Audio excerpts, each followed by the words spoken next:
কেমন আছেন? জি, ভালো আছি। আপনি ছাত্রনেতা ছিলেন স্বাধীনতার আগে।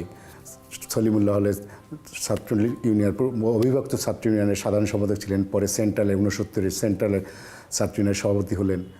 দেশ স্বাধীনের পরে আপনি আবার অন্য ট্র্যাকে চলে গেলেন, শিক্ষাগত পেশায়। এই যে তখন কেন রাজনীতি থেকে এই পেশাটাকে চেঞ্জ করলেন?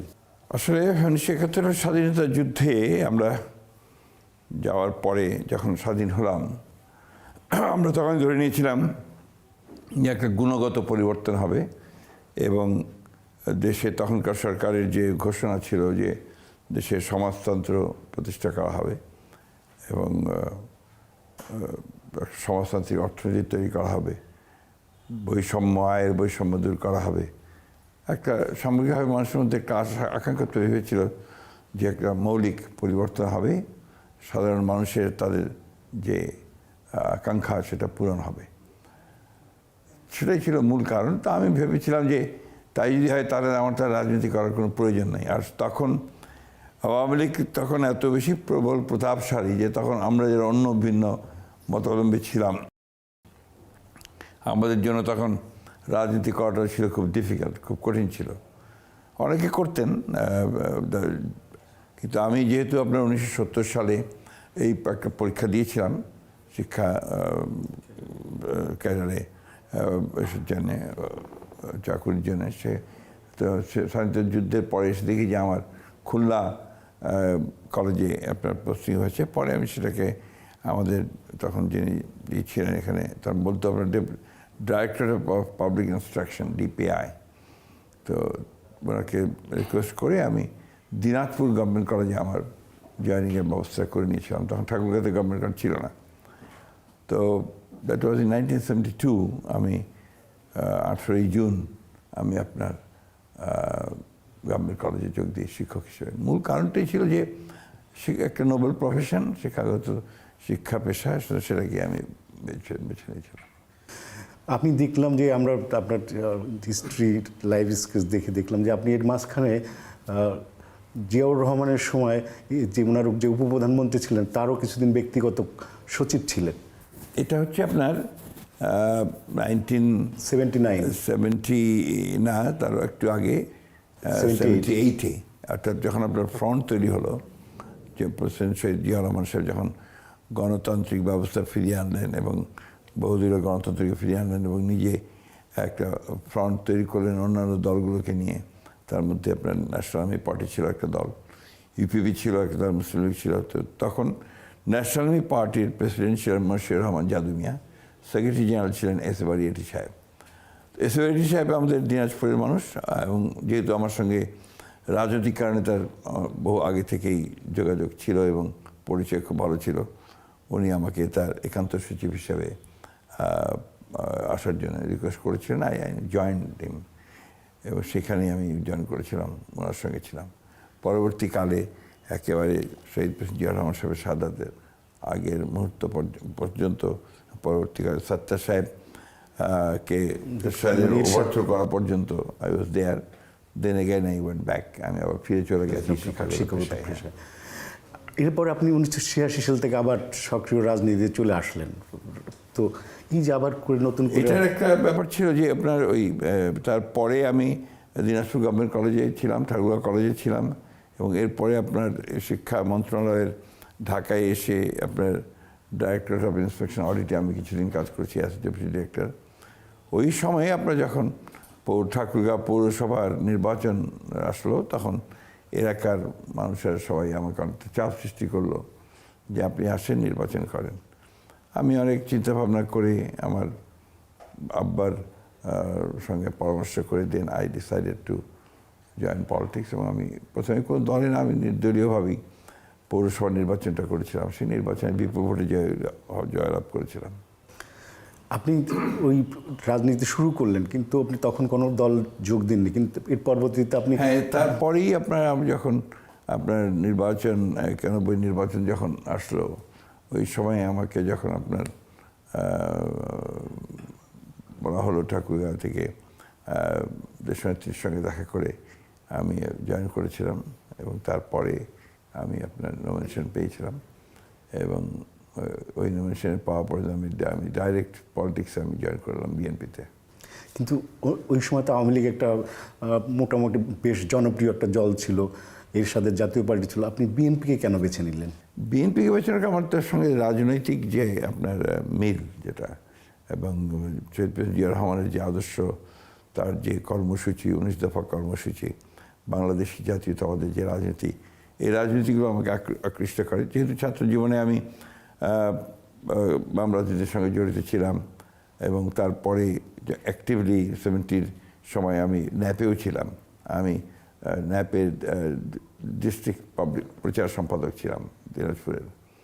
ফলে স্বাভাবিকভাবেই আমি যখন ন্যাপ যোগ দিয়েছিল এদিকে জিয়া রহমান সাহেবের সঙ্গে, আমিও ওই সব চিন্তা করে যে প্রেসিডেন্ট জিয়া রহমান সাহেবের আদর্শ উদ্দেশ্য থেকে অনুপ্রাণিত হয়ে আমি আপনার বিএনপিকে বেছে নিয়েছিলাম। আপনি তো এখন আমাদের যারা পলিটিশিয়ান আছে, সমসাময়িক পলিটিশিয়ানদের মধ্যে আপনি সবার চেয়ে অন্যতম সিনিয়র একজন রাজনীতিবিদ।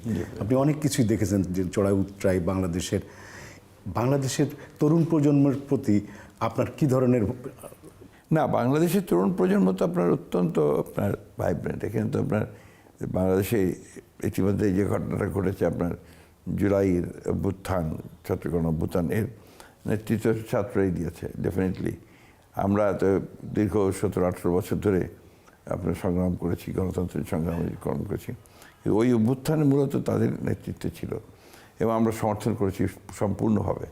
আমাদের দল, আমাদের অঙ্গ সংগঠন, আমাদের ছাত্র দলের তো প্রায় 416 জন আপনার তারা শহীদ হয়েছে।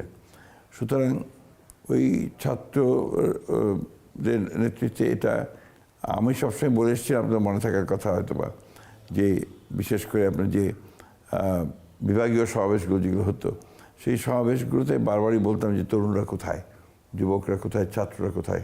কারণ ছাত্র, যুবক, তরুণদের পার্টিসিপেশন ছাড়া পরিবর্তন খুব কঠিন, এবং সেখানে আন্দোলনের চূড়ান্ত পর্যায়ে নিয়ে যাওয়া কঠিন। সেটা যখন হয়েছে তখনই পরিবর্তনটা হয়েছে। সেই জন্য আমি যেটা মনে করি যে তরুণদের, ছাত্রদের প্রতি আমার সেটা সবচেয়ে বেশি যেটা আমার আহ্বান, যে দেশকে পরিচালনা করার জন্য তরুণদের প্রয়োজন, এবং তাদের সেই জন্য ইকুইপড হতে হবে। তাদেরকে জ্ঞান অর্জন করতে হবে, এবং দেশপ্রেমকে সঙ্গে নিয়ে, সততাকে সঙ্গে নিয়ে, সাংগঠনিক শক্তিশালী করে আপনার রাজনীতিতে আসতে হবে। আসার কথা যে অনেকদিন পরে আপনার ইউনিভার্সিটিগুলোতে ইলেকশন হয়েছে, ছাত্র সংসদগুলোতেও নির্বাচন হওয়া উচিত বলে মনে করি। কারণ এই ছাত্র সংসদের মধ্য দিয়েই ভবিষ্যতের নেতৃত্ব তৈরি হয়। বরাবরই বাংলাদেশের ইতিহাসটা তাই বলে আর কি। তো সেটাই যখন হয় না, তখন আপনার সঙ্গে ঘাটতি দেখা দেয়। এবং আমি মনে করি যে বাংলাদেশের রাজনীতির যে দুরবস্থা কিছুটা, এটার জন্য মূলত দায়ী ওই জিনিসটা, যে এখানে ছাত্র রাজনীতির নির্বাচনগুলো বন্ধ হয়ে গেছে, ছাত্র সংসদের এই বিষয়টা খুব জরুরি দরকার ছিল। তো সেটা শুরু হয়েছে। এখন যদি আরও ভালো করে অন্যান্য কলেজ টলেজগুলোতে হয়, তাহলে আপনার অন্তত ছাত্র সংসদের নেতৃত্বটা তৈরি হবে। সেই কারণে আমি মনে করি যে তরুণদের জ্ঞান অর্জন করা উচিত, একই সঙ্গে তাদের মানুষের সঙ্গে তাদের মানে যে মিলটা, এটা আরও বাড়ানো দরকার, যোগাযোগটা বাড়ানো দরকার, এবং রাজনীতিতে পজিটিভ ভূমিকা নিয়ে আসা দরকার, এটা আমি বিশ্বাস করি। আপনি তো 72 সাল থেকে 75-এর আওয়ামী লীগের শাসন দেখেছেন, এরপরে আপনি আবার দেখলেন 17 বছরে শেখ হাসিনার শাসন। এই যে একটা দল এত দম্ভভরে চলে এবং এত ফ্যাসিস্ট হওয়ার পেছনের কী কারণ থাকতে পারে? আওয়ামী লীগ একটা অনেক পুরনো রাজনৈতিক দল। ইনফ্যাক্ট পাকিস্তানের সৃষ্টি হওয়ার পরে অপোজিশন হিসেবে আওয়ামী লীগই, তখন প্রথমে মনোয়ার হোসেনের নেতৃত্বে মুসলিম আওয়ামী লীগ আপনার গঠন হয়, পরবর্তীকালে শেখ মুজিবের নেতৃত্বে আওয়ামী লীগ আসে। এখানে আওয়ামী লীগ যে পুরনো রাজনৈতিক দল হিসেবে তার যে ভূমিকা ছিল সে পালন করেছে পাকিস্তান আমলে, 70 সাল পর্যন্ত পালন করেছে, 71 সালে যুদ্ধ শুরু হওয়ার আগে পর্যন্ত পালন করেছে। কিন্তু 71 সালের যুদ্ধে আওয়ামী লীগ নেতৃত্ব দিতে পারেনি। সেই নেতৃত্বটা দিয়েছে কিন্তু, যুদ্ধের নেতৃত্ব দিয়েছে কিন্তু বাংলাদেশ সেনাবাহিনী মোটামুটিভাবে, আর সরকারে তাজউদ্দিন সাহেব নেতৃত্ব দিয়েছে। এটা একটা বড় সমস্যা ছিল, এবং সেইটা কাটিয়ে উঠে যখন দেশ স্বাধীন হলো, স্বাধীন হওয়ার পরে আওয়ামী লীগের ভূমিকাটা ছিল অ্যান্টি পিপল, গণবিরোধী ভূমিকা ছিল, যে কারণে আপনারা দেখেছেন যে ওই সময় আপনার অসংখ্য দেশপ্রেমিক যুবককে হত্যা করা হয়েছে, বিভিন্ন বাম রাজনৈতিক দলগুলোর নেতাদেরকে হত্যা করা হয়েছে, এবং আপনার রক্ষী বাহিনী নামে একটি নতুন বাহিনী তৈরি করা হয়েছিল যে পুরো অপোজিশনকে দমন করার জন্যে। সেই কারণে আওয়ামী লীগ আস্তে আস্তে জনপ্রিয়তা হারায়। পরবর্তীকালে আওয়ামী লীগ নির্বাচনে জিতেছে ঠিকই, কিন্তু আওয়ামী লীগ তার যে জনপ্রিয়তা বলতে যেটা বোঝায় সেটা কিন্তু আওয়ামী লীগ ঠিক আগের জায়গায় ছিল না। এবং BNP emerged as a alternative political party, এবং সেটা আপনার আফটার 79-এর পরে জিয়া রহমান সাহেবের নেতৃত্ব দিয়ে সমস্ত দেশপ্রেমিক শক্তিগুলোকে নিয়ে দল গঠন করেছিলেন বলে 79 থেকে সেটা এসেছিল। সুতরাং BNP become the viable opposition, এবং সেটাই আপনার হয়েছে। তো 79-এ বিএনপি গভর্নমেন্টে আসার পরে সে তার একটা আলাদা আপনার অবস্থান তৈরি হয়। তো আওয়ামী লীগ গত 17 বছর যেটা করেছে, এটাকে আমার মনে হয় আওয়ামী লীগ না, আওয়ামী লীগের চরিত্র এটা হওয়া উচিত ছিল না। আওয়ামী লীগ হওয়া উচিত ছিল জনগণের পক্ষের শক্তি, দেশের পক্ষের শক্তি, স্বাধীনতার পক্ষের শক্তি বলতে দাবি করে, কিন্তু স্বাধীনতা বিরোধী কাজগুলো সব করে গেছে আওয়ামী লীগ, সার্বভৌমত্ব বিনষ্ট করেছে, যার ফলে জনগণের কাছ থেকে আওয়ামী লীগ হারিয়ে গেছে। এখন আওয়ামী লীগের জন্য রাজনীতি ফিরে আসা জনগণের সমর্থন নিয়ে it will be quite difficult আমার কাছে মনে হয়। কারণ এখানে একটা বড় রকমের ক্ষতি তাদের হয়ে গেছে, এর জন্য দায়ী তারা নিজেই, অন্য কেউ না। যে শেখ মুজিবকে আপনি কীভাবে মূল্যায়ন করবেন? স্বাধীনতার আগের শেখ মুজিব আর স্বাধীনতার এই দুটো সম্পূর্ণ আলাদা। স্বাধীনতার আগের শেখ মুজিব নিঃসন্দেহে তার বিশাল ভূমিকা রয়েছে। আমাদের দেশের স্বাধীনতা সংগ্রাম যেটা, সেই স্বাধীনতা সংগ্রাম কিন্তু আপনার আওয়ামী লীগের ভূমিকা অস্বীকার করার কোনো উপায় নেই। কিন্তু আফটার 71 যুদ্ধের পরে আওয়ামী লীগের ভূমিকা ছিল পুরো অ্যান্টি পিপল, গণবিরোধী ভূমিকা ছিল, এবং একটা লুটেরা ভূমিকা ছিল। এই যে এই শেখ মুজিবকে আমরা মানে স্বাধীনতার আগের শেখ মুজিব এবং স্বাধীনতার পরের শেখ মুজিব যখন মূল্যায়ন, তখন টোটালি ডিফারেন্ট দুইটা চরিত্র আমরা দেখতে পাই। তো এই জায়গা থেকে কি আওয়ামী লীগ শিক্ষা নেয়নি? না, আওয়ামী লীগ শিক্ষা নিতে সমস্যাগুলো হতো না। আওয়ামী লীগ যদি আপনার ধরেন 72 যুদ্ধের পরেই যদি আওয়ামী লীগ তার অবস্থানে থাকতো, প্রো পিপল থাকতো, গণতন্ত্রের পক্ষে থাকতো, তাহলে একদলীয় শাসন বাকশালও করতে হতো না, রক্ষী বাহিনীও বানাতে হতো না, আর জনগণের ধিক্কারও পেতে হতো না।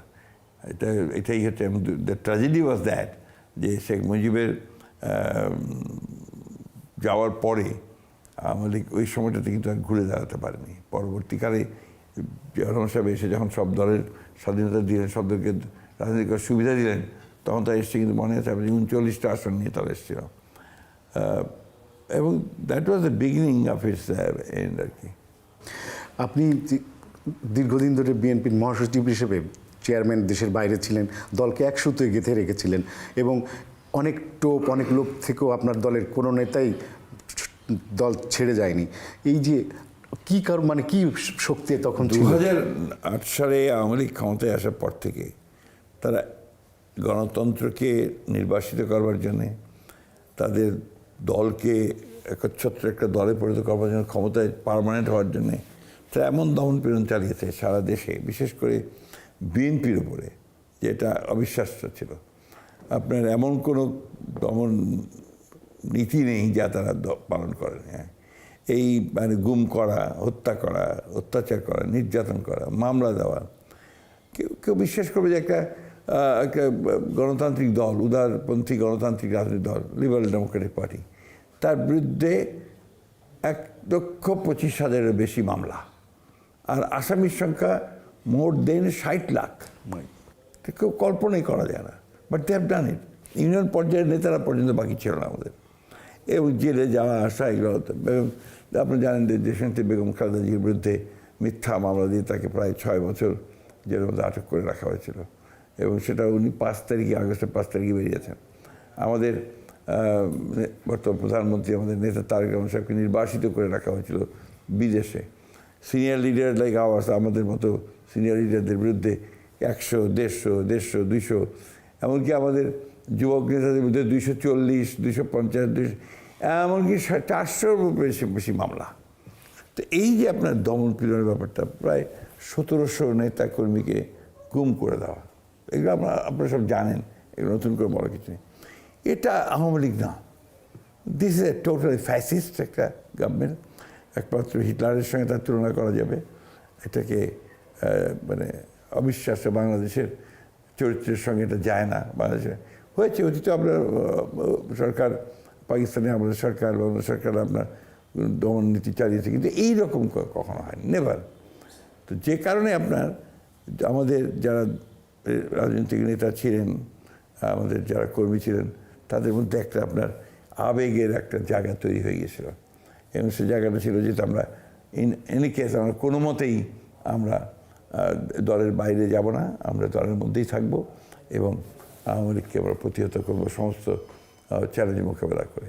That was the reason. অন্যদিকে ম্যাডামের যে আপনার একটা ভূমিকা ছিল, তারপর ম্যাডাম গ্রেপ্তার হওয়ার পরে তখন যে অবস্থার সৃষ্টি হলো, এই সময় আই মাস্ট অ্যাডমিট যে আমাদের দেশের সবচেয়ে সিনিয়র লিডার যারা, তারা কিন্তু একটা খুব বড় ভূমিকা পালন করেছিলেন। তারা কিন্তু ওই সময় যৌথ নেতৃত্ব মেনে নিয়েছিলেন। বিদেশ থেকে আমাদের তারেক রহমান সাহেব, আমাদের তখন ভারপ্রাপ্ত চেয়ারম্যান, তিনি আমাদের সঙ্গে ভার্চুয়ালি যোগাযোগ করেছেন। ওই সময় খুব দ্রুততার সঙ্গে উনি একটা কাজ করেছিলেন যে আপনার গ্রাসরুট লিডার্সদের সঙ্গে, কর্মীদের সঙ্গে তিনি যোগাযোগ স্থাপন করেছিলেন। দ্যাট অলসো হেল্পড আ লট। আর আমি যেহেতু আপনার কখনো দলের মধ্যে গ্রুপিংয়ে বিশ্বাস করতাম না, আমি সবসময় একটা মানে ব্যালেন্স মানিয়ে চলতাম এবং সকলকে নিয়ে কাজ করার চেষ্টা করতাম। সেই জন্য আমার দ্বারাও আপনার সেরকম কোনো ইনিশিয়েটিভ হয়নি যে আমরা দলকে ক্ষতিগ্রস্ত করি, কেউই করেননি সেটা, না। আমরা 91-তে গণতন্ত্রে ফিরলাম, কিন্তু আমরা বারবার হোঁচট খাচ্ছিলাম কেন? এটা কি কারণ থাকতে পারে পেছনে? এটা কি রাজনীতিকদের উচ্চাভিলাষ? আপনার এটা হচ্ছে কি, আপনার এটা আমাদের মতো আপনার কম আয়ের দেশগুলোতে, বিশেষ করে আপনার আমাদের একটা যেটা প্রবলেম হয়ে গেছে আর কি, যে আমরা তো আপনার গণতন্ত্রের প্র্যাকটিসটা এখানে করতে পারিনি। গণতন্ত্রের প্র্যাকটিস দরকার। উন্নত দেশগুলোতে আজকে যে আপনার গণতন্ত্র এস্টাবলিশড হয়ে গেছে, লাইক যুক্তরাষ্ট্র, ইউরোপ, এই সমস্ত দেশগুলোতে, তার একটা প্রধান কারণ হচ্ছে যে তারা গণতন্ত্র প্র্যাকটিস করেছে দীর্ঘকাল ধরে, 200, 250, 300 বছর ধরে। আমাদের তো শুরুটা হয়েছে আপনার এই 71 সালের পর থেকে শুরু হওয়ার কথা, বাধা খেয়েছে, বারবার গণতন্ত্র নিয়ে চলে গেছে এবং যারা গণতন্ত্রের লিড করলো সংগ্রামে, তারাই আপনার সবচেয়ে বেশি গণতন্ত্রকে হত্যা করেছে। ফলে এখানে গণতান্ত্রিক চর্চাটা মানুষের ছিল না। সেটা নেতাদের মধ্যে বলেন, আপনার সাধারণ কর্মীদের মধ্যে এর চর্চাটা খুব কম ছিল। আসলে মূল বিষয়টা হচ্ছে যে টলারেন্স। গণতন্ত্রের মূল কথা হচ্ছে আপনি অন্যের মতকে সহ্য করবেন, তাকে তার কথা বলতে দেবেন, তার কথা শুনবেন, you may not agree with them, কিন্তু ইউ হ্যাভ টু আফোল্ড যে ওই তার বলার স্বাধীনতাকে রক্ষা করবে। এই জায়গাটাতে আমাদের খুব অভাব, শালীনতার এত সহ্য ক্ষমতা এত অভাব যে আমরা কাউকে সহ্য করতে পারি না। কেউ একটা আমার বিরুদ্ধে, আমি রাজনীতি করি, আমার বিরুদ্ধে কথা বলবেই, আমার বিরুদ্ধে কথা বললে আমাকে মনে করতে হবে যেটা হয় সমালোচনা হয়েছে, অথবা, কিন্তু ওটাকে আমি নিয়েই আপনার কোনো একটা মারমুখী হয়ে যাব, এটা ঠিক না, এটা আপনার একেবারেই ঠিক না। ওটাও একটা কারণ আপনার, যেটাকে আমরা বলি যে দ্য ক্যারেক্টারিস্টিক্স, বৈশিষ্ট্য, রাজনৈতিক বৈশিষ্ট্য এটা আর কি, যার ফলে আপনি বললেন যে বারবার হোঁচট খেয়েছে। ডেফিনেটলি এই সমস্যাটা হয়েছে। এখন আওয়ামী লীগ রাজনীতি নিষিদ্ধ আছে প্রশাসনিকভাবে, নিষিদ্ধ করে কি কোনো মতবাদকে থামিয়ে দেওয়া যায়? না, নিষিদ্ধ তো আওয়ামী লীগ হয়েছে তার নিজের কারণে। এটা আপনার ইন্টারিম গভর্নমেন্ট তাদেরকে নিষিদ্ধ করেছে, আমরা কিন্তু নিষিদ্ধ করিনি। এটা আমি আগেই বলে নিতে চাই, আমরা কোনো দলকে নিষিদ্ধ করার পক্ষেও না। আপনি দেখেছেন জামাত ইসলামকে যখন নিষিদ্ধ করে আওয়ামী লীগ, তখন আমরা তার প্রতিবাদ করেছি, আমরা স্টেটমেন্ট দিয়েছি, প্রতিবাদ করেছি। আওয়ামী লীগ নিষিদ্ধ হয়েছে তার নিজের কারণে। আওয়ামী লীগ যে একটা অনুশোচনা করবে, এত বড় একটা হত্যাযজ্ঞ তারা ঘটিয়েছে, প্রায় মোর দেন 2400, যে আমরা যা দেখি আর কি, যার আপনার 24 প্রায় হত্যা করা হয়েছে সমস্ত শিশু, কিশোর, নারী, পুরুষ, বৃদ্ধ সকলকে। একটা ভয়াবহ মানে রেইন অফ টেরার ছিল। তো এই জায়গাটার জন্য একবার অনুশোচনা করা, শেখ হাসিনার একবার বলা যে আমি যা করেছি ভুল করেছি, আপনার রাজনীতিতে কিন্তু ক্ষমা চাওয়ার ব্যাপারটা আছে, সেটা নিতে পারতেন। সেটাও তিনি নেননি। শুধু নয়, তিনি চেষ্টা করেছেন ওখান থেকে ডিজিটালি তার দলকে সংঘবদ্ধ করে আবার কীভাবে আপনার সমস্যা তৈরি করা যায়, এবং মাঝে মাঝে আপনার ওই আপনার কী বলে ঝটিকা মিছিল বের করে দেওয়ার চেষ্টা করা, অন্যভাবে চেষ্টা করা, এগুলো তারা করেছেন। কিন্তু মানুষ কিন্তু আওয়ামী লীগকে আপনার এখন একদম পছন্দ করে না। তারা চায় যে আওয়ামী লীগের যে ভূমিকা, সেই ভূমিকাটা দেশের মানুষের জন্য উপকারী হয়নি। এখন তাদেরকে চেষ্টা করতে হবে ওটা মানুষকে এটা বোঝানো যে আমরা আর সেই ভূমিকায় থাকবো না, ভবিষ্যতে আমরা জনগণের কল্যাণের জন্য কাজ করব। তাহলে মানুষ চিন্তা করে দেখতে পারে। মানে তাদের ভুলটা আগে স্বীকার করতে হবে। অবশ্যই এই ভুল স্বীকার করতে তাদেরকে মানুষের কাছে বিশ্বাসযোগ্য হতে হবে, আস্থা আনতে হবে। আপনি কি মনে করেন শেখ হাসিনার নেতৃত্বে এটা নতুন করে আওয়ামী লীগ পুনর্বাসন সম্ভব? শেখ হাসিনা যে ভূমিকা পালন করেছেন তাতে আমার কাছে মনে হয় না আর কি যে শেখ হাসিনার নেতৃত্বে আবার আওয়ামী লীগ পুনর্গঠিত হবে, এটা আপনার মনে না, হয়? এটা ডিফিকাল্ট হবে। তা আওয়ামী লীগের কি বিকল্প নেতৃত্ব আছে? এটা আওয়ামী লীগের নেতারা ভালো বুঝবেন, কর্মীরা ভালো বুঝবেন। এটা আমার পক্ষে কমেন্ট করা ঠিক হবে না এবং উচিত না আর কি। এই যে বিচার শুরু হয়েছে, বিচারের প্রক্রিয়া নিয়ে আপনি কি সন্তুষ্ট? কোন বিচার? আওয়ামী লীগের যে জুলাইয়ের আন্দোলনে আওয়ামী লীগের যারা দায়ী। অবশ্যই আপনার এটা তো আপনার তাদের যে অপরাধগুলো, এই অপরাধগুলো তো এখনও মূল বিষয়গুলো আসেইনি। আপনার কয়েকটা মাত্র এসছে। আপনার আমি মনে করি যে আপনার তারপরে এই যে প্ল্যান্ডারিং, দেশের অর্থনীতি ধ্বংস করে ফেলা, লুট, আপনি চিন্তা করতে পারেন যে কত লক্ষ কোটি তারা পাচার করে ফেলেছে, ব্যাংকগুলোকে ফোকলা করে দিয়েছে, একেবারে শেষ হয়ে গেছে। অর্থনীতি একটা ধ্বংসের মধ্যে দাঁড়িয়ে আছে। আমরা বারবার বলছি যে আপনারা ওই জিনিসগুলো চিন্তা করছেন না কেন, যে বাংলাদেশের অর্থনীতিকে ধ্বংস করে দিয়ে এখান থেকে বিএনপিকে, এই সরকারকে আবার নতুন করে সব শুরু করতে হচ্ছে এবং একটা ধ্বংসের উপরে, একটা ধ্বংসস্তূপ তার উপরে কাজ করতে হচ্ছে। It's not that easy job. আপনার এটা মনে করার তো কোনো কারণই নাই। আমরা বিএনপির একটা দুর্ভাগ্য বলতে পারেন যে বারবার বিএনপি এই সমস্যার সমাধান হয়েছে। যখনই বিএনপি জনগণের দ্বারা নির্বাচিত হয়ে এসছে, আসার পরে তাকে একটা ভঙ্গুর অর্থনীতিকে আবার উঠে যেতে হবে। আমরা অবশ্যই ধন্যবাদ দেব আমাদের অর্থনীতিকে যারা সাজান, আমাদের দলের যারা কাজ করেন তাদের দক্ষতা, আমাদের নেতার বেগম জিয়ার, দেশনেত্রী খালেদা জিয়া, এখন তারেক রহমান সাহেবের দূরদৃষ্টি, এসব কিছু মিলিয়ে আমরা বিশ্বাস করি যে আমরা বিএনপি পারে এটা, এবং দেশের কল্যাণের জন্য কাজ করতে বিএনপি জানে। 18 সালের নির্বাচন হলো, 24-এ একটা নির্বাচন হলো, এরপরে 26 সালে আপনারা ক্ষমতায় আসবেন, কখনো ভেবেছিলেন? না ভাবার কোনো কারণ নেই। কারণ হচ্ছে যে আমরা আপনার 18 সালের 14তে যে নির্বাচন, সেই নির্বাচনে আমরা যাইনি এই জন্যেই যে আপনি জানেন যে তত্ত্বাবধায়ক সরকারের যে বিধান ছিল সেটাকে আপনার বাতিল করে দেওয়ার কারণে আমরা ওটার উপরে স্থির ছিলাম। তো তারা সেটা মেনে নেয়নি, যার ফলে আমরা নির্বাচনে যাইনি। প্রমাণিত হলো পরবর্তীকালে যে তত্ত্বাবধায়ক সরকারটা দরকার। এখন তো আপনার এটা সবাই একমত, তাই না? তো তখন আমরা সেই কারণে কিন্তু বাদ দিয়েছিলাম। পরবর্তীকালে আমরা 18তে ভাবলাম যে যাই নির্বাচনে গেলে, যখন শেখ হাসিনা বলছেন যে আমি সব ঠিকঠাক মতো নির্বাচন করব, যার ফলে গণতন্ত্রকে একটা ট্রায়াল দেওয়ার কারণে আমরা কিন্তু নির্বাচনে গিয়েছিলাম। কী হয়েছে আপনারা দেখেছেন যে আমরা ঘর থেকে বেরোতে পারিনি, যারা প্রার্থী আছে লুট করে আগের রাত্রে। The election was complete before the night, before the day of the election. তো এতে গণতন্ত্রকে কীভাবে ধ্বংস করা, নির্বাচন প্রক্রিয়াকে একেবারে আপনার ছুঁড়ে ফেলে দেওয়া, এই জিনিসগুলো তো আওয়ামী লীগ করেছে। এইগুলোকে ঠিক করে গড়ে তুলতে অনেক কষ্ট হয়েছে। আমি তো এবার ইলেকশন কমিশনকে আমি অবশ্যই ধন্যবাদ দেব যে তারা এর মধ্যে একটা চমৎকার গ্রহণযোগ্য নির্বাচন করেছে। And it was accepted by all. বিদেশে বলেন, দেশে বলেন, সবাই এটা অ্যাকসেপ্ট করে নিয়েছেন। তো আপনার এটাই হচ্ছে যে ট্রায়াল অ্যান্ড এরার মধ্যে আপনাকে যেতে হবে, ভুল হবে, ত্রুটি হবে, কিন্তু গণতন্ত্রকে ধরে রাখেন, নির্বাচনকে ঠিকমতো করতে দেন। নির্বাচনই গণতন্ত্র নয়, কিন্তু নির্বাচন হলে আপনার একটা সুযোগ থাকে। আপনি গণতান্ত্রিক যে প্রতিষ্ঠানগুলো সেগুলোকে রক্ষা করেন, সেগুলোকে তৈরি করার চেষ্টা করেন, ওগুলোই তো শেষ করে দিয়েছে। আপনার বিচার বিভাগের স্বাধীনতা, নির্বাচন কমিশনের স্বাধীনতা, আপনার মিডিয়ার স্বাধীনতা। আপনার সেদিন দেখলাম যে আপনার এরা বললেন, সম্পাদকরা বললেন যে গত 3 মাসে আমাদের উপরে কোনো চাপ সৃষ্টি করা হয়নি, সরকারের দিক থেকে কোনো চাপ সৃষ্টি করা হয়নি বা সরকারের হস্তক্ষেপ ছিল না। এই জিনিসটাকে ধরে রাখতে হবে। আপনারা আপনাদের দায়িত্ববোধ থেকে আপনারা প্রচার করবেন, আপনারা সংবাদ প্রচার করবেন, সরকারের ভুল ত্রুটিগুলো অবশ্যই দেখাবেন, বলবেন, কিন্তু পজিটিভলি দেখাবেন, ইতিবাচকভাবে দেখাবেন, যাতে করে নেতিবাচক কোনো খবর না যায়। যেমন ধরেন আমি দুঃখিত, আমি কোনো আপনার চ্যানেলের নাম বলতে চাই না। আমি একটা চ্যানেলে দেখলাম যে একটা আপনার টক শোর সাবজেক্ট হচ্ছে 2 মাসে ব্যর্থ সরকার। এটা হচ্ছে টক শোর সাবজেক্ট। আপনি দেখছেন 2 মাসে ব্যর্থ সরকার? হ্যাঁ, আমি কোনো একটা চ্যানেলের টক শো আমি দেখলাম, সে দিচ্ছে, শিরোনাম দিচ্ছে 2 মাসের ব্যর্থ সরকার। It's totally negative. এই ধরনের শিরোনাম দেওয়াটাই হচ্ছে একটা নেগেটিভ অ্যাটিটিউড আমি মনে করি যে মিডিয়ার দায়িত্বশীলতার অভাব, এটা হওয়া উচিত নয়। আপনি বলতে পারেন যে 2 মাসে সরকারের কোন কোন ব্যর্থ হয়েছে, সফল হচ্ছে, সফলতা, কিন্তু ব্যর্থ সরকার এটা দেওয়া মানে হচ্ছে আপনি কিন্তু ওটা বলে দিচ্ছেন, এটা তো দ্যাটস নট ফেয়ার।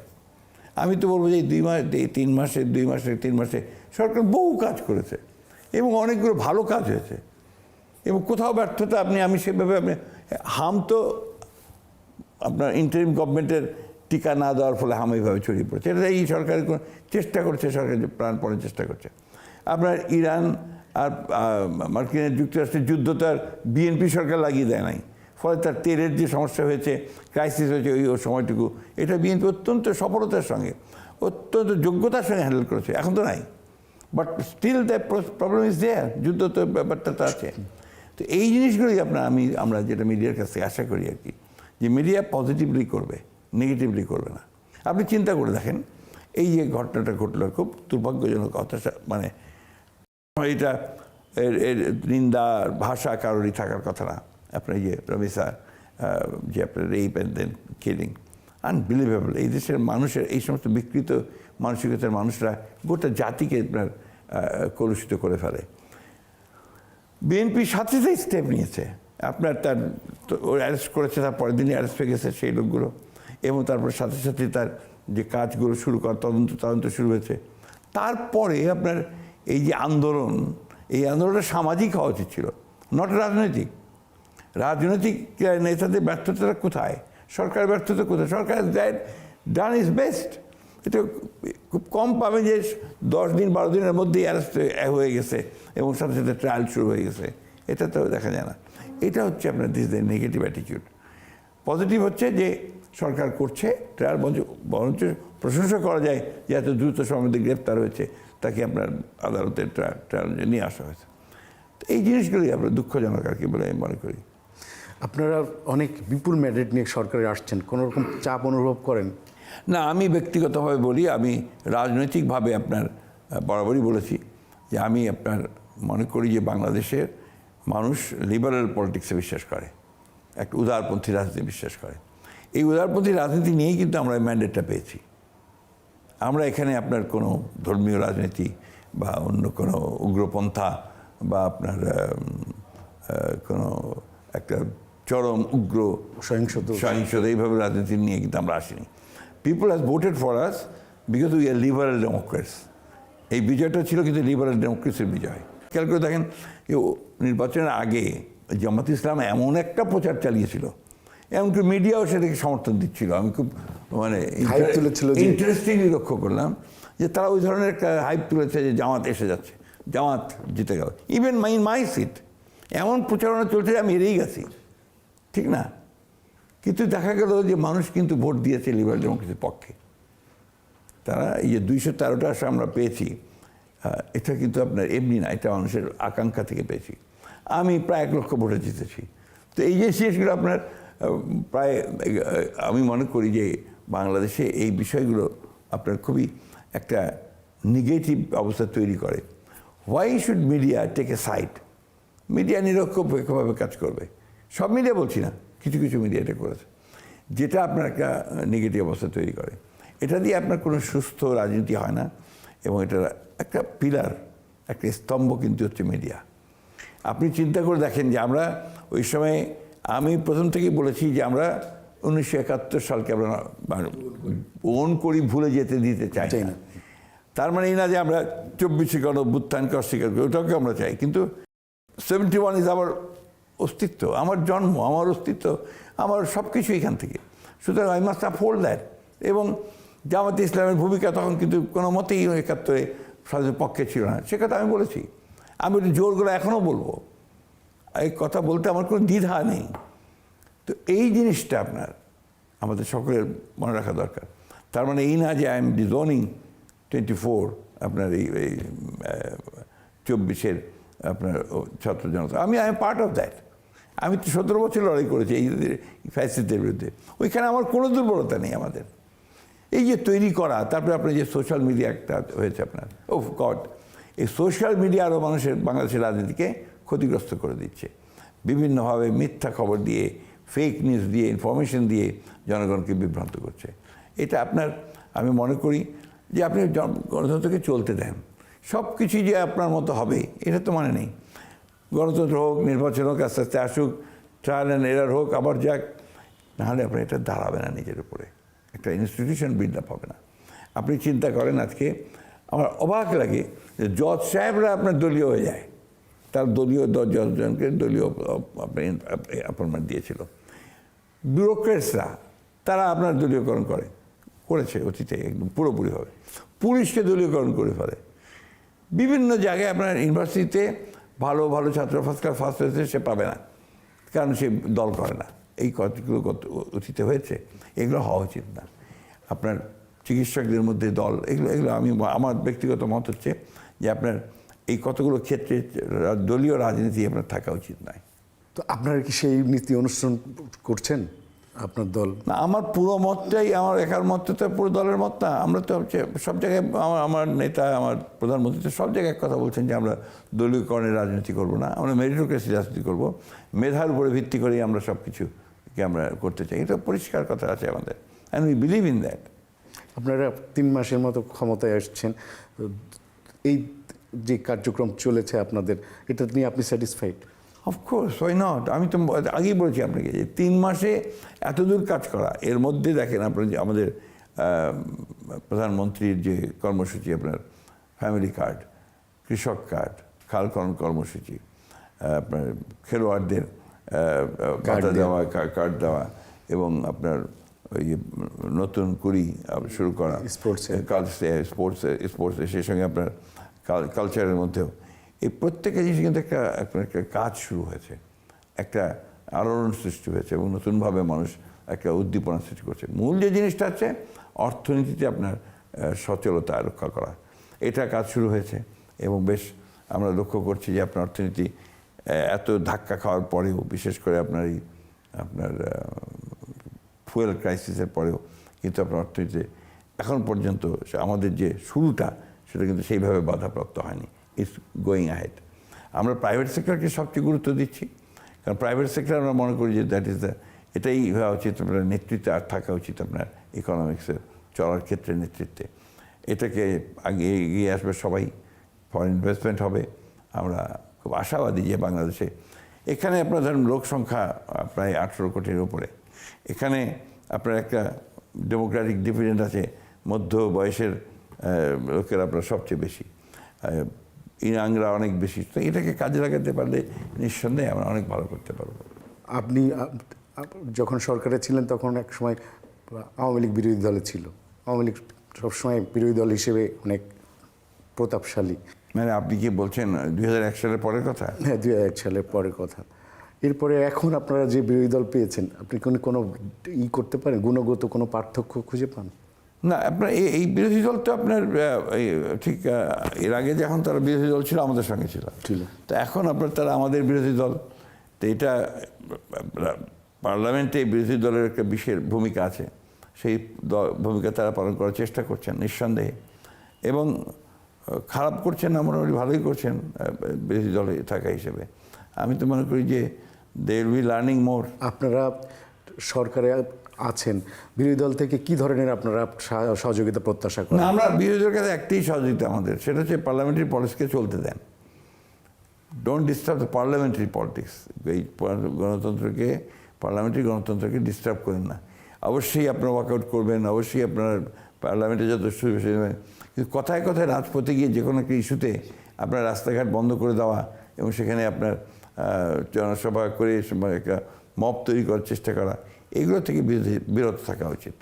আপনার কাছে কি মনে হয় যে বিরোধী দল সংসদের সাথে সাথে যেসব সমস্যা আছে এগুলো রাজপথেও তাদের বিষয়টা নিয়ে করতে পারে, এতে কোনো অসুবিধা নাই, কিন্তু সেটা পজিটিভ হলে হওয়া উচিত। আপনারা সেটা কীভাবে দেখবেন? মানে হাসিনার মতন এরকম? না, ওটা আমরা কখনোই যাব না। আমরা আপনার মানুষ, দলগুলোর যে সাংবিধানিক যে অধিকার আছে, ক্ষমতা আছে, এবং আপনার যে প্রতিবাদ করার যে অধিকার তাদের আছে, এগুলোকে আমরা কখনোই বাধাগ্রস্ত করবো না। তবে আইন নিজের হাতে তুলে নেওয়াকে আমরা কখনোই আপনার এটা মেনে নেব না। বিশেষ করে আপনার এই যে মব তৈরি করে চাপ সৃষ্টি করা, এটাকে আমরা মেনে নেব না। কিন্তু মব তো এখনো চলছে অনেক ক্ষেত্রে। না, সেগুলো আপনার সেইভাবে হচ্ছে না। আপনার যে এত রাতারাতি পরিবর্তন তো হয় না ভাই, এটা you have to give time. আচ্ছা, হাসিনার আমলে আমরা দেখছিলাম মানে গত 17 বছরে মিডিয়া এক পেশে ছিল, মানে একজনের গুণকীর্তন করতো, উন্নয়নের কথা বলতো এবং দেশের গণতন্ত্রের চেয়ে বেশি ছিল ব্যক্তি পূজা, ব্যক্তিগত। আপনি আপনার সরকারের সময় এই 5 বছরে আমরা এটা আশা করি না। আমরা আশা করি যে মিডিয়া একটা সঠিকভাবে তার যে দায়িত্ব, সেই দায়িত্ব সে ইতিবাচকভাবে পালন করবে। হচ্ছে কি আমরা বলি যে আপনার যেটাকে বাস্তববাদীভাবে করা এবং একই সঙ্গে আপনার বস্তুনিষ্ঠভাবে আপনার কাজ করবে, এটাই আমরা চাই। আওয়ামী লীগের সময় একটা ভয়ের সংস্কৃতি ছিল, এই ডিজিটাল আইন ছিল, কিছু লিখলেই তার অনেকগুলো আইন তো আপনার চেষ্টা করা হচ্ছে পরিবর্তন করার জন্য, পার্লামেন্টে নিয়ে আসা হচ্ছে, এগুলোকে পরিবর্তন করা হবে এবং কাজ হচ্ছে। এখন পর্যন্ত তো এই অভিযোগটা কারো কাছে আমরা শুনি নাই। কিন্তু আপনারা তো শুরু করলেন, আপনাদের সরকার তো ইনে লং রান আরও সময় আছে, তো আপনাদের অ্যাটিটিউডটা প্রথম দিকেই দেখবেন আপনি, মর্নিং শোজ দ্য ডে, আমরা তো প্রথম থেকেই শুরু করেছি কাজ করা সেইভাবে। এটা তো যেমন আপনার এখন একটা অভিযোগ আপনি করতে পারতেন এই প্রশ্নটা, যে সংস্কারের ব্যাপারে আমাদের ভূমিকা এটা কি, আমরা খুব পরিষ্কার করছি, আমাদের মধ্যে এতটুকু দ্বিধা নেই। আমরা জুলাই সনদের প্রত্যেকটি আপনার যেটা আমরা অঙ্গীকার করেছি আমরা পালন করব একেবারে in toto, because we signed it. আর সংস্কারের ব্যাপারে তো আমাদেরই তো আপনার ইনিশিয়েটিভ। আমাদের ম্যাডাম 2016 সালে প্রথম ভিশন 2030 দিয়েছেন, সেটা ছিল আপনার রাষ্ট্রীয় কাঠামো পরিবর্তনের এবং অর্থনীতি পরিবর্তনের। এই যে দ্বিকক্ষ বিশিষ্ট পার্লামেন্ট, আপনার 2 বারের বেশি প্রধানমন্ত্রী না হওয়া, এগুলো তখনই দেওয়া হয়েছে। পরে আবার আপনার 22 সালে এই 31 দফা, যেটা আপনার আমাদের সমস্ত সামগ্রিকভাবে আপনার রাষ্ট্র কাঠামো পরিবর্তন এবং অর্থনৈতিক কাঠামো পরিবর্তনের ব্যাপারটাকে পরিষ্কার করে বলা আছে।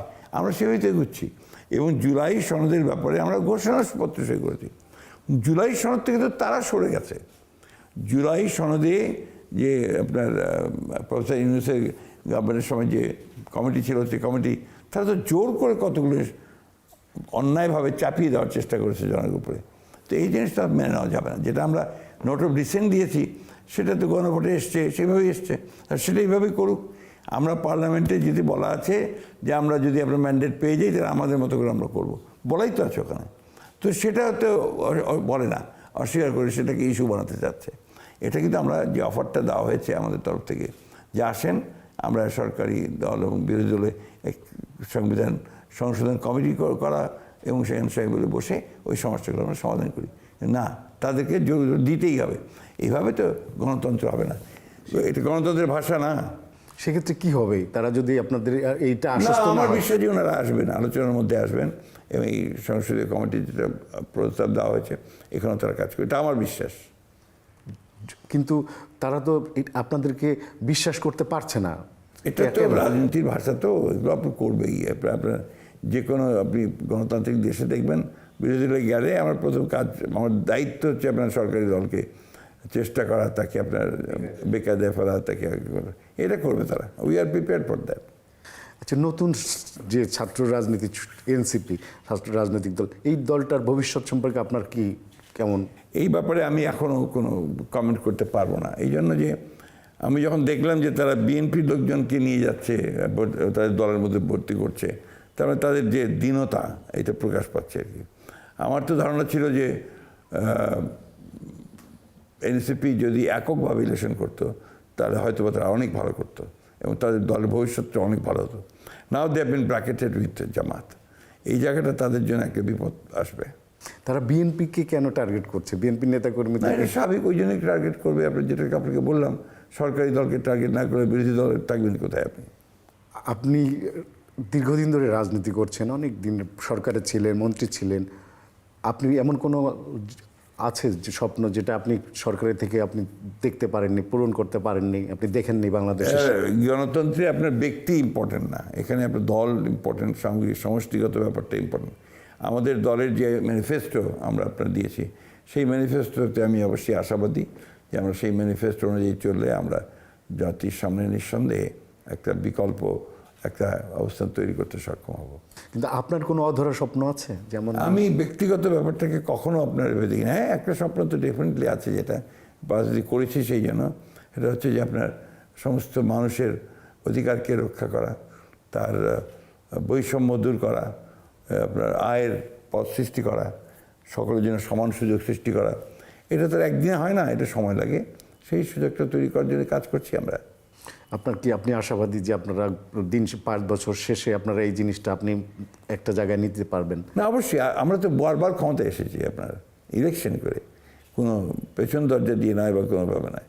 এবং জনগণ বারবার আমাদের উপর আস্থা রেখেছে। আমরা আশাবাদী যে জনগণ আমাদের উপরে ভবিষ্যতে আস্থা রাখবে, কারণ আমরা অতীতে অভিজ্ঞতা থেকে বলছে যে we are A tried political party. কিন্তু কিছু কিছু বিষয় নিয়ে জনগণের এক ধরনের, রাজনৈতিক দলগুলো জনগণের মধ্যে এক ধরনের কনফিউজিং পরিস্থিতি, যেমন দুদক, আপনার মানবাধিকার কমিশন, কয়েকটা বিষয় নিয়ে যেগুলো ওইগুলো তো খুব বেশি দেরিতে হয়নি, এগুলো কিছুদিন পর মধ্যেই হয়ে যাবে, এগুলো সবই হয়ে যাবে।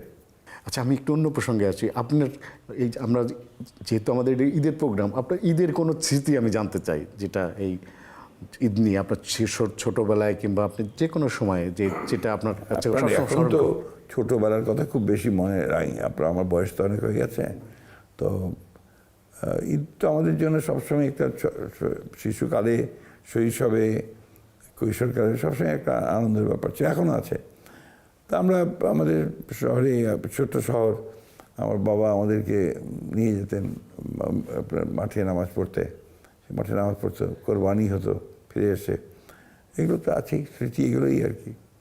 আচ্ছা, আমি একটা বিষয়, আমরা কিছুদিন আগে মিডিয়ায় দেখছিলাম যে অবসরের একটা বিষয়, রাজনীতিবিদরা, আমরা দেখেছি যে রাজনীতিবিদরা খুব মানে যতক্ষণ সুস্থ থাকেন, যতক্ষণ কর্মক্ষম থাকেন, ততক্ষণই রাজনীতি করে যান। কিন্তু আপনার মুখ দিয়ে আমরা শুনলাম যে আপনি অবসরের কথা চিন্তা করছেন। আমি এটা বহুকাল থেকেই ভাবি, চিন্তা করি যে পলিটিক্যাল লিডারদের আসলে আপনার রিটায়ার একটা সময় বিষয় থাকা উচিত। এই জন্যে যে একটা মানুষের আপনার একটা সময় থাকে যখন তার ব্যাক করা উচিত নিজের কাছে, যে সারা জীবন বহু কাজ হয়েছে, এখন একটু নিজের কাছে ফিরে যাই। Then he can try to write books, তার এক্সপিরিয়েন্সগুলো অন্যভাবে আনতে পারে, অন্য কাজের সঙ্গে জড়িত হতে পারে, কিছু মানবতামূলক কাজের সঙ্গে জড়িত হতে পারে। এই কাজগুলো করা যেতে পারে আর যথেষ্ট। এটা আমার বিশ্বাস, এবং আমি সত্যভাবে বলেছি যে I want to retire from politics at the time, যখন সময় আসবে। বিশেষ করে আমার এখন একটা কাজ বাকি আছে মনে হয় আমার কাছে, সেটা হচ্ছে যে আপনার কাউন্সিলটা করে দেওয়া আমার পার্টির। সেই কাউন্সিলটা করে দিতে পারলে সময় মতো, তারপরে আমি একটু নিজের জন্য সময় চাই একটু। আমার দেশে, আমার এলাকাতে, আমার বাইরে, আমার সন্তানদের কাছে, আমার পরিবারের কাছে আমি একটু বেশি সময় দিয়ে থাকতে চাই আর কি। কিন্তু অনেকেই তো আমার ব্যক্তিগত ব্যাপার, অনেকে তো আপনাকে নিয়ে অন্যরকম চিন্তা ভাবনা করে যে আপনি রাষ্ট্রের প্রধান হবেন 1 নম্বর। এই চিন্তা ভাবনাগুলো আমার মধ্যে কখনোই ছিল না। আমি আজকে যে জায়গায় এসেছি এটা আমি কখনো চিন্তা করে আসিনি। আমাকে দল মনে করেছে, আমার নেতা, আমার বেগম খালেদা জিয়া, তারেক রহমান সাহেব মনে করেছেন যে আমার এই জায়গাতে আসা উচিত, আমি সেভাবে এসেছি। আমি কিন্তু কখনো নিজে এর জন্য চেষ্টা করে, তদবির করে আমি কখনো আমার নিজের জন্য করিনি, এখনও করি না। এখন I don't believe in it. If the party things, আমার নেতা যদি মনে করে যে আমার এখানে কোথাও যাওয়ার দরকার আছে, আমার পক্ষে সম্ভব হলে আমি অবশ্যই সেই কাজটা করার চেষ্টা করি। যদি আপনাকে পার্টি যদি মনে করে যে মহামান্য প্রেসিডেন্টের দায়িত্ব, যদি বিষয়টা আমি কখনো উত্তর দিই না। না, আপনার এরকম আলোচনা চলছে, চলতে পারে, এটা কত আলোচনা, বাংলাদেশ তো গুজবের দেশ। না, আপনি বলছেন আপনি অবসরের কথা চিন্তা করছেন, এরকম যদি দায়িত্ব আসে তখন কি নেবেন না? আপনার শোনেন, বাংলাদেশের প্রবলেমটা আপনার আগেও বলেছেন, হুজুগে মানুষ আপনার একটা ফেক ইনফরমেশনের উপরে সব দৌড়ায়, তাই না? একটা মিথ্যা ঘটনার উপরে আপনার দৌড় করে, ঘটনা ঘটিয়ে ফেলে। তো এগুলো নিয়ে আমি কখনো চিন্তা করি না। আপনারা শুনলে অবাক হবেন, আমি কিন্তু সোশ্যাল মিডিয়া দেখি না। আচ্ছা আচ্ছা। এটা অনেকেই মনে করবেন যে আরে বাবা, এটা তাহলে উনি রাজনীতি করেন। আমার আপনাদের মেইন স্ট্রিম মিডিয়া, এগুলো আমি রেগুলার পড়াশোনা করি, আমি সেটা পড়ি, আমি টেলিভিশন, পত্রিকা জানার চেষ্টা করি। সোশ্যাল মিডিয়াতে আমি পছন্দ করি না, কারণ এত নোংরা, এখানে ভালো কিছু হয় বলে আমার কাছে মনে হয় না। আপনার সরকার এই যে নতুন মন্ত্রিসভা যাদেরকে নিয়ে হলো, আপনি কি এই মন্ত্রিসভাকে নিয়ে আপনার কোনো মূল্যায়ন আছে? না, খুব ভালো মন্ত্রিসভা আছে, ইয়াং অ্যান্ড আপনার কিছু আমরা আমাদের মতো কিছু পুরনো লোকজনকে নিয়ে গঠিত মন্ত্রী, বেশিরভাগই তো ইয়াং, এবং এটা অত্যন্ত ইফেক্টিভ হয়েছে। এবং আমি মনে করি যে এটা আমাদের নেতা তারেক রহমান সাহেবের একটা মানে দূরদর্শী একটা সিদ্ধান্ত হয়েছে। কিন্তু আপনার সমসাময়িক কিছু নেতা এখনো কোনো পোর্টফোলিওর বাইরে কিংবা এটা তো হতেই পারে, সবাই যে আপনার পোর্টফোলিওতে থাকবে বা থাকবে না, দেখা যাবে হয়তো কালকে উনি এসে গেছেন, আমি চলে গেছি। এটা পার্লামেন্টারি পলিটিক্সে এটা কিন্তু আপনার common practice. It depends on the prime minister, সংসদের নেতার উপরে এটা নির্ভর করবে, এটা তার প্রেরোগেটিভ। কিন্তু আপনার কাছে কেন কোনো মূল্যায়ন আছে যে আপনার মানে পোস্টগুলো কি সব ঠিকমতো হয়েছে? ঠিক মতো না হলে তারা আছেন কেন? অফকোর্স অ্যাপ্রোপ্রিয়েট সব হয়েছে। আপনি আপনার এই 3 মাসে আপনার সরকারকে কত পয়েন্ট দেবেন, পার্সেন্ট দেবেন? এই ধরনের ব্যাপারে আমি বিশ্বাস করি না। I don't give points, I am not an examiner. আপনি মনে করেন যে সব সেক্টরেই আপনারা সফল? আমরা কাজ করছি তো, ভালোভাবে কাজ করার চেষ্টা করছি। এই 3 মাসের মধ্যে আপনি কী ইভ্যালুয়েট করবেন? 3 মাসে তো আপনার একটা বাচ্চাকেও ইভ্যালুয়েট করা যায় না, আর আমরা তো গভর্নমেন্ট একটা। কিন্তু আপনার 3 মাস বা আপনারা তো 1 মাস 1.5 মাস 90 দিন পরই তো আপনারা একটা মূল্যায়ন রিপোর্ট করছেন নিজ থেকেই সরকার থেকে। আমাদের তো খুব ভালো রিপোর্ট আসছে, আমাদের জনগণের কাছ থেকে আমরা ভালো ফিডব্যাক পাচ্ছি। আপনি বাংলাদেশের রাজনীতিকে কোথায় দেখতে চান? একেবারেই যে সবচেয়ে সুস্থ অবস্থায় দেখতে চাই, একটা লিবারাল ডেমোক্রেসি দেখতে চাই বাংলাদেশের রাজনীতিতে, তার সাকসেস দেখতে চাই। এবং আপনি আশাবাদী যে আমরা এক সময় সেই পর্যায়ে পৌঁছবো? অবশ্যই আমরা বহুদূর এগিয়েছি, এখন আমরা যে ঠিকমতো চলিত সে জায়গায় পৌঁছাবো।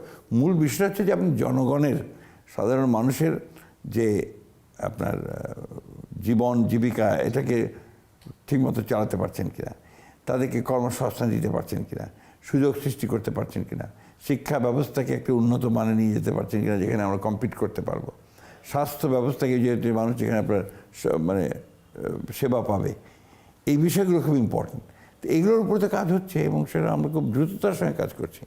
এবং আমাদের প্রধানমন্ত্রী তিনি আজকে শনিবার না না ছুটি, 25 তারিখে ছুটির দিন, আজকেও তিনি অফিস করেছেন। আপনি জানেন যে প্রত্যেক শনিবার দিনও তিনি অফিস করেন। তো এই ধরনের একজন প্রধানমন্ত্রী যেখানে আছেন, যিনি যে কাজের সঙ্গে তার সম্পর্ক প্রতি মুহূর্তে তিনি কাজ করছেন, এখানে তো সাকসেসফুল হয়ে না হয়ে যাবে না। আমাদের প্রায় আমাদের সময়ের টেলিভিশনের দর্শকদের উদ্দেশ্যে আপনার কিছু যদি বলার থাকে? সময়ের টেলিভিশনের উদ্দেশ্যে এই কথাটি বলার যে কোনো টেলিভিশনের উদ্দেশ্যে আমার একটি কথাই বলার আছে, যে সেটা হচ্ছে যে কখনো রাজনৈতিকভাবে বায়াস না হওয়া, যেটা অতীতে অনেক আপনার চ্যানেলগুলো করেছে এবং তার জন্যে অনেক সমস্যা তৈরি হয়েছে। এটা সামগ্রিকভাবে জাতি ক্ষতিগ্রস্ত হয়, মিডিয়া এত হল তো ক্ষতিগ্রস্ত হয়, জাতীয় ক্ষতিগ্রস্ত হয়।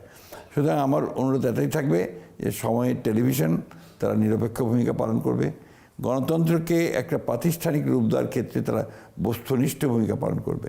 এটাই আমাদের প্রত্যাশা, এটাই আমাদের তাদের কাছে আকাঙ্ক্ষা। আর মানুষের কাছে এটাই যে আপনারা চোখ কান খোলা রেখে সিদ্ধান্ত নেবেন, কাজ করবেন। আপনাকে অনেক ধন্যবাদ এবং ঈদ মোবারক। ধন্যবাদ, ঈদ মোবারক।